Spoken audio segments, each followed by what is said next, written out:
sa binalikan natin tong property dito sa Natividad, Pangasinan, yung 9 hectares mahigit.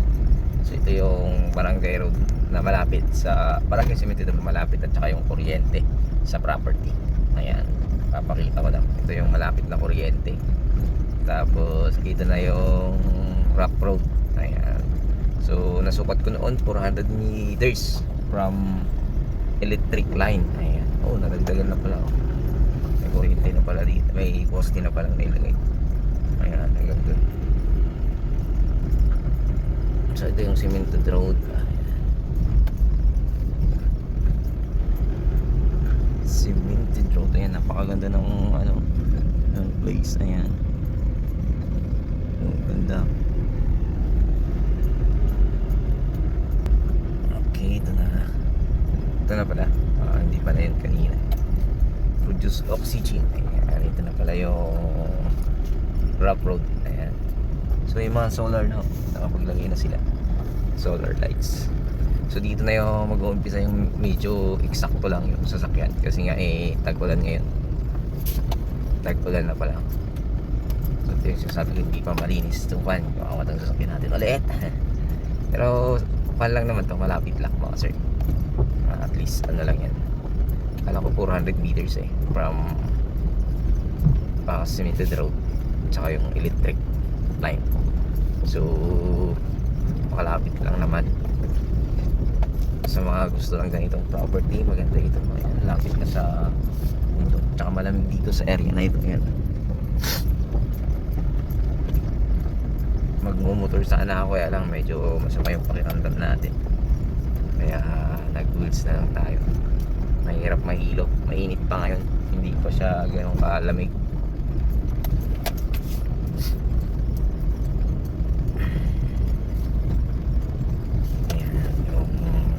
Daan niya. So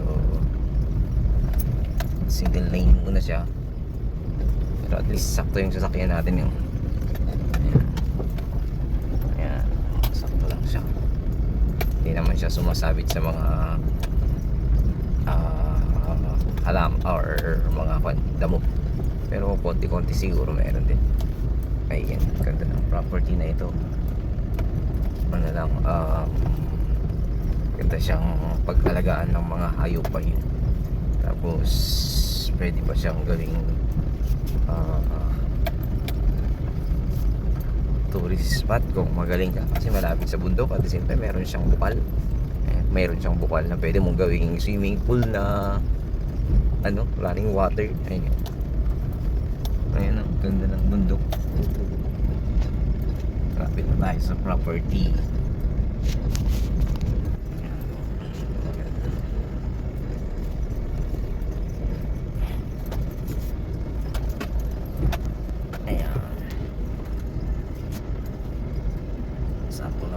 Natin. So ganito, mga 400 meters to nasukat ko yung rough road nya, 400 meters from cemented road. So ito yung barangay road na hindi pa siya na semento. So possible yan kasi semento rin mga sir, kasi yan po yung mga projects na tinitingnan ng mga congressman, mga ganyan. So nakapokus sila ngayon sa mga ganun structure. Uy, ayan, medyo bukan to. Malim yata to. Oops, okay naman, kaya naman. Innova, wag lang kotse mga sir gagamitin sa part na yun. Ayan, pero yun lang naman. Tapos okay na. Kurang lang talaga ng linis. Tapos yan na kasi yung property. Ayan, may sumabit sa ayan na yung property. Diretso nito, yan na yung property. Tapos yung barangay road niya liliko. So yung frontage ng property pag na-semento to, napakahaba mga sir. Haba-haba nito. Ayan, balik tayo. Tingnan natin yung original title. Pinapatingnan ng ating client yung original title niya. Okay.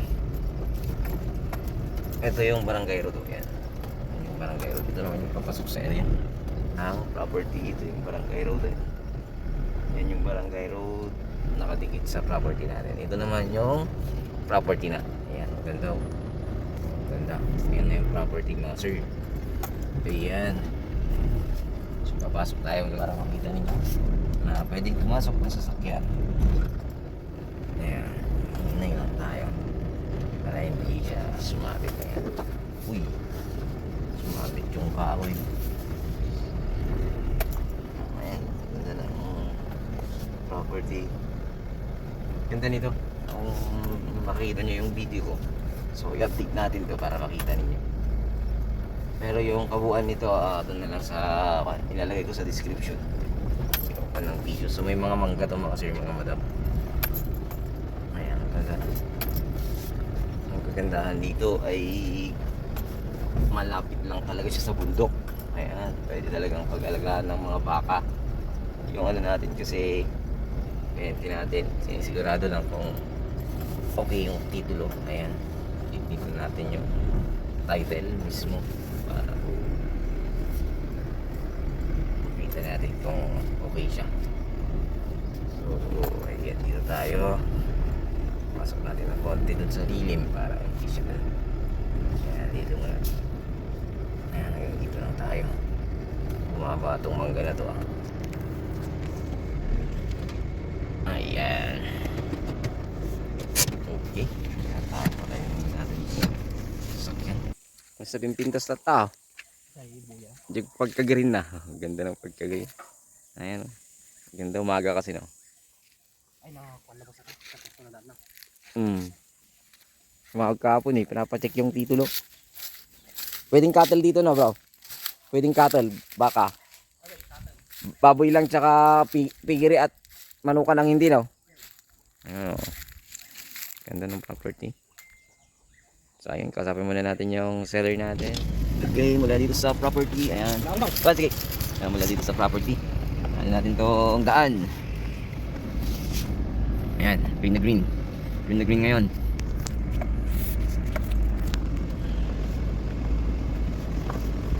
Ilalagay ko sa description yung video na ano, yung video na kabuuan nito.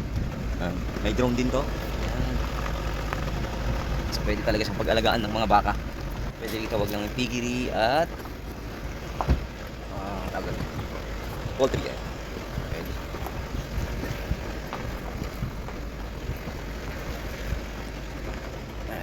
Ganda natin siya.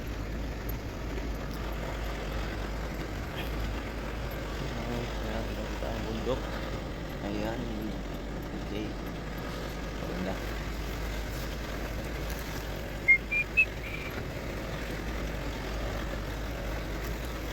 Property mga sir.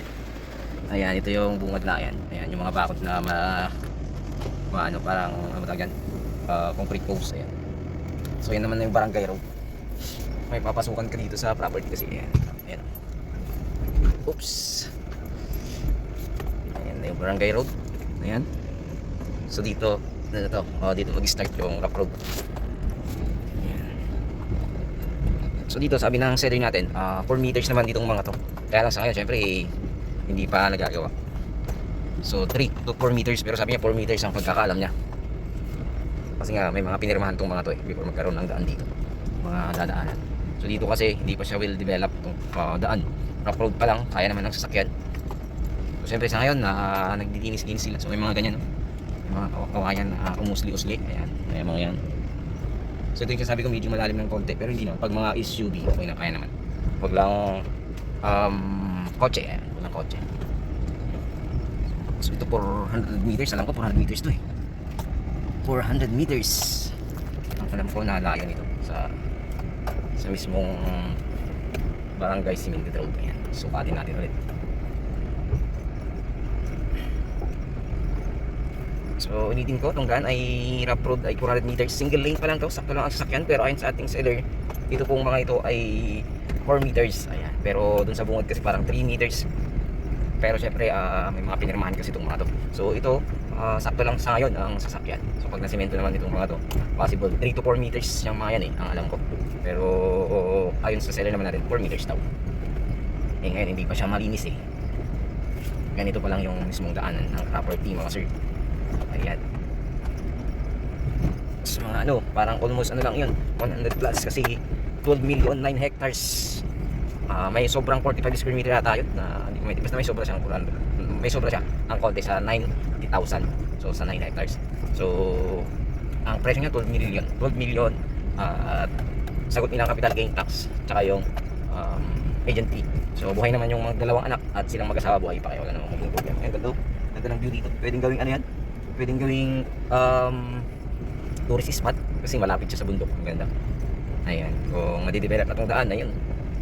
Pero konti lang naman ito mga sir, mga madam, saglit lang ito. Alam ko baka wala pang ano to eh, 200 meters, 300 meters, 300 meters.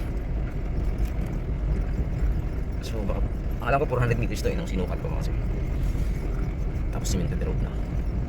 Iisa lang pala ang nailagay ng solar pa dito.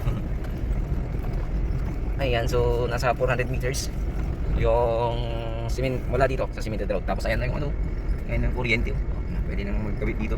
Tapos 400 meters gagawa tayo ng poste. Pero possible yan pag nag-ano, kasi tuloy-tuloy na rin lalagyan yan eh. Alam ko mga ganitong poste. So ayan, hanggang labas ba? Gusto nyo makita mga sir? Sige. Hindi ko sigurado kung na-video ko noon eh. Doon sa first video ko, itong palabas noon.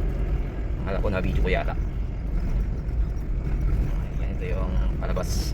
So ang tubig nila dito mga sir, mga bukal. Wala po siyang nawasa. Galing sa bundok yan. Tubo yung mga nilagay nila. Papunta sa mga kamakayan. Doon sa property naman yun, meron din doon. Sarili niya mismo mga sir. Pwede nyo balikan yung video ko. Ilalagay ko yung vlog number niya sa description para kung makita ninyo mga sir. Ayan. Ganda po dito sa bayan ng Natividad. So ang place niya pa doon malamig, hindi siya mainit mga sir. Maganda siyang ano, kumbaga sa mga naghahanap ng ganong kalaking area o property para sa inyong mga business na pag-alagaan ng mga baka, ganun. So binalikan natin kasi tinignan natin yung old title, yung original title. Kasi na video natin doon yung Xerox lang po yun. Ayun, yung details natin doon tama, sakto lang. Pangalan ng co-owners yung dalawang anak niya. Tapos pangalan nilang mag-asawa yung titulo mga sir. Ayan, so rason po bakit binibenta, matanda na yung seller natin, ayaw din naman ng mga anak na ituloy pa yung pagsasaka kasi yung may sarili silang profession. Ayan. Ito na yung ano to? Schools. Ayan. Ito na yung school. Ayan. Ito na rin yata yung barangay road lang. Ito na yung school mga sir. Ayan yung school. Ayan. So mga 900 meters di wala doon yung school. Elementary yata to o national, baka magkaparehas, hindi ko sigurado. Hindi ko alam kung may national high school. Hindi ko sure. So ayan. Dito 2 lane na ito. Dire-diretso po ito. So mga ano lang siya, 1 kilometer na medyo mas makipot na konti. Ayan, so dito lang mga sir para hindi ko makita ng mga ibang kasi for safety, marami nang na-direct na property dahil sa may pakita yung pagpasukan mula sa highway. So ayun, ito po ang inyong good agent Joel. Don't forget to like and share and subscribe. Ito pong re-update or re-vlog ng 9 hectares na property. Nasa paanan mismo ng bundok. Ayan o. Ayan, nakikita nyo naman, nasa paanan mismo ng bundok yung property. Ayan, so 12 million, yun yung gusto ng seller natin. Sagot nila capital gain tax at agent fee. So hindi na siya per square meter para mas mabilis daw na mapag-usapan yung presyo. So ayun muli, ito yung link ko din, Joel. Ito ay bayan ng Natividad, Pangasinan. God bless you all.